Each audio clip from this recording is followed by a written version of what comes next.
sama-sama tayong magiging saksi. Walang kawala naman sa multa ang isang rider na nahuli nag-counterflow sa flyover sa Quezon City. Saksi, si Rafi Tima.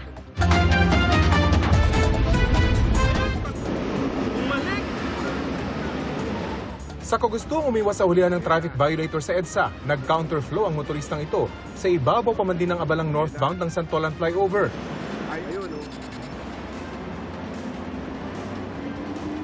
Pero hindi na siya nakawala matapos habulin ng mga operatiba ng Special Action and Intelligence Committee for Transportation o SAIC. Batid naman daw niyang mali ang kanyang ginawa, kaya nang tanungin kung bakit siya nag-counterflow. Wala sa katuwiran, sir, kaya hindi ako pwedeng mga tuwiran. Alam mo naman, sir, tayo mga Pilipino, kung pwedeng takasan minsan ng problema, parang ganun eh.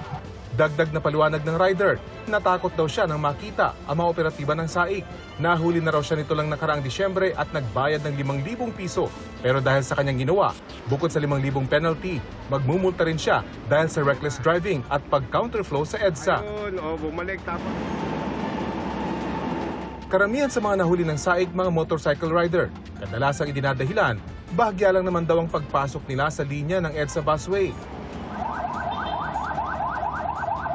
Hindi rin ligtas maging ang ambulansyang ito na bagamat may pasyente, hindi naman daw emergency case kaya sinita at tinikitan pa rin ng SAIC. Paalala ng SAIC, hindi lahat ng ambulansyang may sakay na pasyente pwedeng dumaan sa busway. Tanging yung mga may matinding emergency lang daw ang kanilang pinalulusot. Sa loob lang ng mahigit 2 oras na operasyon, 30 violators agad ang nahuli ng mga operatiba ng SAIC. Para sa GMA Integrated News, Rafi Tima ang inyo, saksi. 2 Pilipinang nirekrut umano para gawing courier ng droga nasagip. Ayon sa NBI, nadiskubring na-recruit ng West African Drug Syndicate ang mga Pinay para bumiyahe pa Malaysia nang walang ginagastos at binibigyan pa ng pera. Pero bago pa man maipasa sa kanila ang maletang may lamang kilo-kilong cocaine, naharang na ng mga otoridad ang African drug mule at nakumpiska ang droga.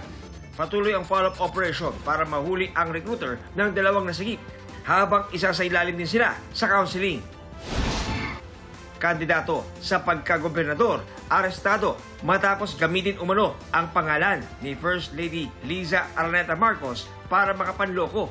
Ayon sa PNP-CIDG, nagpapakilala umano ang kandidato bilang kaanak ng unang ginang para makapagbenta ng mga government contract, promotion at pwesto sa gobyerno. 800,000 piso ang singil niya sa isang biktima, kapalit ang umano'y kontrata sa isang ahensya. Nakapagbayad na ng kalahati ang biktima, pero nang magbabayad na ng remaining balance, doon na nahuli ang suspect. Kalaunan, nakapagpiyansa rin siya. Nasa kusadian naman ng CIDG ang 2 tauhan ng Coast Guard na naabutan sa lugar ng entrapment.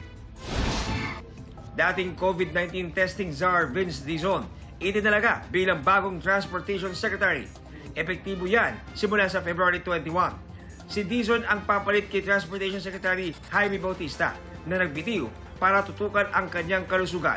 Bukod sa pagiging testing czar ng pandemya, nagsilbi rin si Dizon bilang President at Chief Executive Officer ng Bases Conversion and Development Authority at Presidential Advisor on Flagship Programs and Projects sa nakaraang Administrasyong Duterte.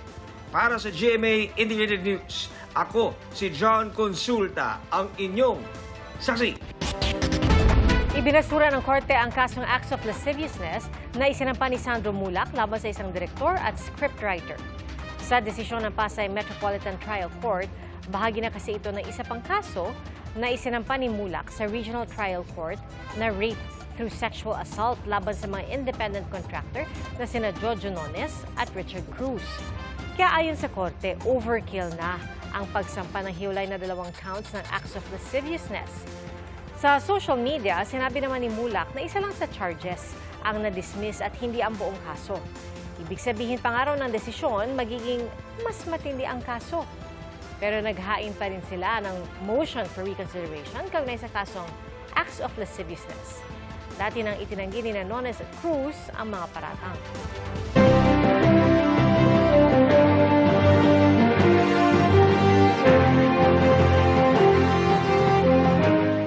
April 14 ang target ng COMELEC para maihanda ang mga gagamitang balota sa eleksyon 2025. Mahigit 72 balota o mahigit 72 milyong balota ang kailangan 27 milyon sa mga ito ang naimprenta na ayon sa COMELEC. Pero hindi kasing bilis ng pag-imprenta ang verification process na may kasamang mano-manong pag-inspeksyon, saka pinapadaan sa automated counting machine. Nasa 4 na milyon pa lang ang pumasa sa standard at itinuturing na good ballot. January 6, sinimulan ng COMELEC ang pag-imprenta ng mga balota. Natigil ito noong January 14 nang iutos ng Korte Suprema na isama sa balota ang pangalan ng 5 aspirant na naunang i-disqualify o idineklarang nuisance candidate ng COMELEC. Dahil dito, ang mga naimprentang mahigit 6 na milyong balota noon kinailangang sirain. At matapos ng ilang araw, muling naglabas ang Korte Suprema ng temporary restraining order para isama rin sa balota ang 3 pang aspirant. Muling sinimula ng pag-iimprenta ng balota noong January 27. Nagdagdag ng 200 verifier ang COMELEC na susuri sa mga naimprenta ng balota. Bukod po yan sa daan-daang verifier na mula naman sa National Printing Office. Ito po ay para mapabilis ang verification process. Ayon sa COMELEC, kampante silang maaabot ang April 14 deadline ng printing. Kasabay naman ang mahigpit na seguridad sa Amoranto kung saan isinasagawa ang verifikasyon. Tiniyak ng COMELEC na imposible ang umano'y sinasabi ng ilang sindikato na kaya nilang magpanalo ng mga kandidato at magmanipula ng mga makina at balota. Binabantayan rin nila ang impormasyong may isang manong dating empleyado ng komisyon na sangkot sa pag-aalok ng pandaraya. Patuloy po ang pag-iikot ng mga kandidato ngayong ikatlong araw ng kampanya para sa eleksyon 2025. Saksi, si Marisol Abduraman. Nagsagawa ng proclamation rally ngayong araw ang mga binansagang Duterte senatorial candidates ng PDP laban. Naroon sina Attorney Jimmy Bondo, Senador Ronald Bato de la Rosa, Senador Christopher Lawrence Bongo, Attorney J.B. Hinlo, Attorney Raul Lambino, Congressman Dante Marcoleta, Pastor Apollo Kibuloy na napanood via video message, Attorney Vic Rodriguez na guest candidate ng partido, at si Philip Salvador. Naroon din sa event si dating Pangulong Rodrigo Duterte. Sigurado ako na ang Pilipino napipika na. Either failed promises or whatever. Kaya pagdating ng nasa isip pa yan ng Pilipino, swerte natin. Ubos, panalo kayong lahat. Nagpadala naman ng mensahe si Vice President Sara Duterte para sa mga kandidato ng partido. Kasama si Pangulong Bongbong Marcos ng kampanya sa Iloilo City ang senatorial slate ng administrasyon. Kumpleto ang kanilang mga kandidatong sina Benhur Abalos, Makati Mayor Abby Binay, Senador Bong Revilla, Senadora Pia Cayetano, dating Senador Ping Lacson, Senador Lito Lapid, Senadora Amy Marcos, dating Senador Manny Pacquiao, dating Senador Tito Soto, Senador Francis Tolentino, Congressman Erwin Tulfo at Congresswoman Camille Villar. Bumisita naman sa Bohol si Bam Aquino. Isang araw matapos talakayin ang isyu ng edukasyon sa Tarlac State University. Si Attorney Sunny Matula nasa union event sa Laguna at sa Workers' Assembly sa Pampanga. Nakipagdialogo rin siya sa grupo ng employers kahapon. Humarap naman si Liza Masa sa isang event sa UP Los Baños kung saan binigyang diin niya ang independent foreign policy. Patuloy naming sinusundan ang kampanya ng mga tumatapong senador sa eleksyon 2025. Para sa GMA Integrated News, ako si Marisol Abduraman, ang inyong saksi.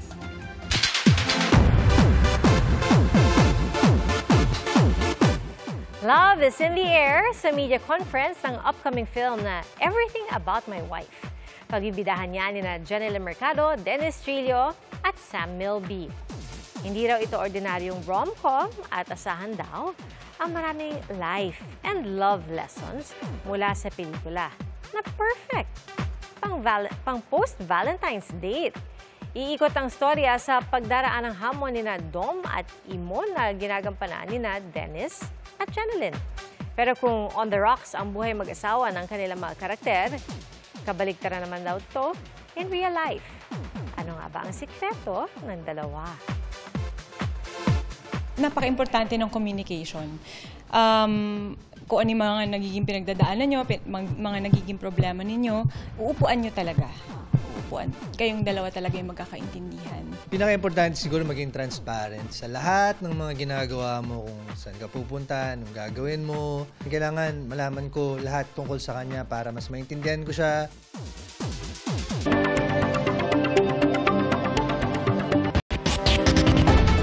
Dagsana po ang mga namimili ng bulaklak at may mga nag-celebrate na rin ngayong bisperas po ng Valentine's Day. Pero ano nga ba ang gustong matanggap ng mga Pinoy sa araw ng mga puso? Pinusuhan yan sa Barangay Saksi ni Marie Zamali. HHWW o magka-holding hands while walking. Mga may bit-bit na bouquet o bulaklak at mga clingy sa isa't isa. Naglipanan na yan lalo ngayong bisperas ng araw ng mga puso. Ang ilan, piniling sa Aroseros Park o ang Last Lang of Manila mag-celebrate.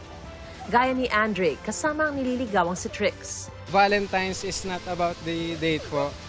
Yun po is para pong gamitin nyo lang po yung time nyo ng couple nyo na magkasama po. Culture and heritage. Kumbaga, ma-appreciate lang yung roots natin as Filipinos. You know, very informational din po siya sa amin. To learn new things, yes po. Bukod sa tahimik, may pa-B1 with nature ding handog ang park. Tulad ng pagmamasid sa koi pond at makulay na fountain. May nag-pictorial pa nga para sa prenup habang nakaharap sa Pasig River. Wala pang gano'n pang tao, konti lang, may enjoy mo pa yung views. Minsan lang naman sa isang taon yun. Pero, di ba, araw-araw naman ang araw ng puso. May mga nag-date din sa Pasig River Esplanade. Dahil Valentine's na bukas, dagsana ang mga namimili ng bulaklak sa Dangwa. Para sa girlfriend ko po. Kasi love ko siya. Yung bulaklak po kasi para sa akin, siya, pang romantic, kumbaga sa kumbaga sa love. Iba pa rin yung binibigyan mo ng bulaklak yung taong mahal mo. Kahit mga NBSB o No Boyfriend Since Birth, namili rin. Nagkasundo po kami na ibigay sa parents namin, dry flowers. Self-love, mahalin niyo po muna yung sarili niyo kasi pag parang hindi niyo po mabibigay yung love na genuine love kapag hindi po nanggagaling muna sa sarili niyo po. Mabili ang mga Ecuadorian roses, China roses, carnation, eucalyptus at tulips na nagmahal na ng 20 hanggang 600 pesos depende sa klase. Mabenta rin ang mga bouquet na may stuffed toy at balloon, pati mga dried flowers.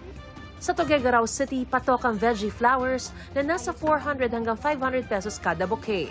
Paraan daw nila ito para maibida ang mga produkto ng mga magsasaka sa lugar. Base sa survey ng SWS o Social Weather Stations nitong December 2024, 10% sa mga Pilipino ang gustong makatanggap ng pera at bulaklak ngayong Valentine's. Mas malaki naman ang bilang ng mga gustong makatanggap ng love and companionship na nasa 19%. Kaya tinanong din namin ang mga kapuso online kung ano ang gusto nilang matanggap ngayong Valentine's Day. Sabi ng isa, bulaklak. Kadate naman ang hanap ng isa. Pero may ibang gustong maging praktikal. In short, pera.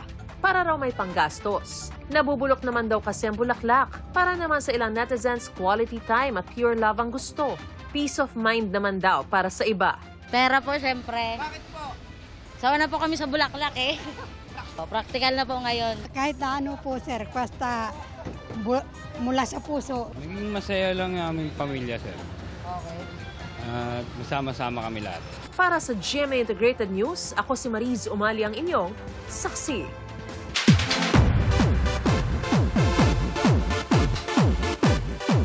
Itinuturing na malaking milestone ni Bianca Umali sa kanyang karera ang makasama si national artist at superstar Nora Aunor sa pelikulang Mananambal. Kaya nabigla raw si Bianca nang nahaluan ito ng intriga kamakailan na may kinalaman sa billing. I was shocked. It became an emotional moment for me at some point. But then, in my heart and in my mind, I knew that the best way to handle it was to be the most professional person in the room, to be working with our superstar and with our national artist is already an honor. And that is everything I need everything else that comes from it, the billing, even the award that I won, is already a bonus na lang. Ibinahagi naman ni Bianca na hindi sila nagsa-celebrate ng Valentine's ng boyfriend na si Ruru Madrid. Hindi raw kasi kailangan ng particular na araw para ihayag ang pagmamahala nila sa isa't isa. Emosyonal ding ibinahagi ng aktres na ang lahat ng natatamasa niyang tagumpay ngayon ay para sa kanyang Lola Victorina na siyang nag-alaga sa kanya mula nang maulila sa mga magulang. Sapul sa video ang pagbangga ng isang bangka sa isa pang mas maliit na bangka sa ilog sa Peru. Kita pa ang mga sira sa nabanggang bangka. Sugatan din ang ilang sakay nito. Batay sa mga naunang ulat, nakatulog umano ang piloto ng malaking bangka at patuloy ang investigasyon. Isa pa ang bago sa saksi, itinaboy ng Philippine Coast Guard ang isang barko ng China Coast Guard na namataan malapit sa Bolinao, Pangasinan kahapon. Ayon sa PCG, 43 nautical miles ang layo ng CCG 3304 mula sa dalampasigan ng Bolinao bago na itaboy ng BRP Cabra sa mahigit 100 nautical miles mula sa bayan ng Bani. Banda alas 3 naman ng hapon kanina, namataan ang CCG Vessel 3103 na patungong Bahod de Masinloc. Ni-radio challenge ito ng BRP Cabra na iginiit na iligal ang panghihimasok ng mga barko sa China o ng China sa Exclusive Economic Zone ng Pilipinas.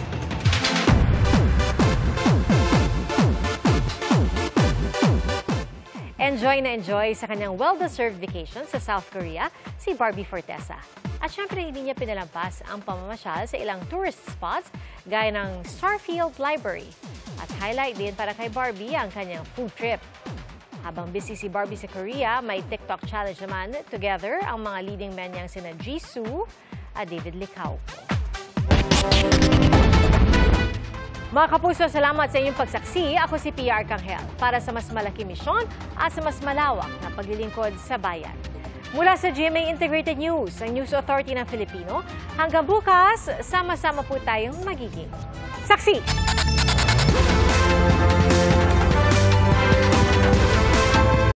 Mga kapuso, maging una sa saksi.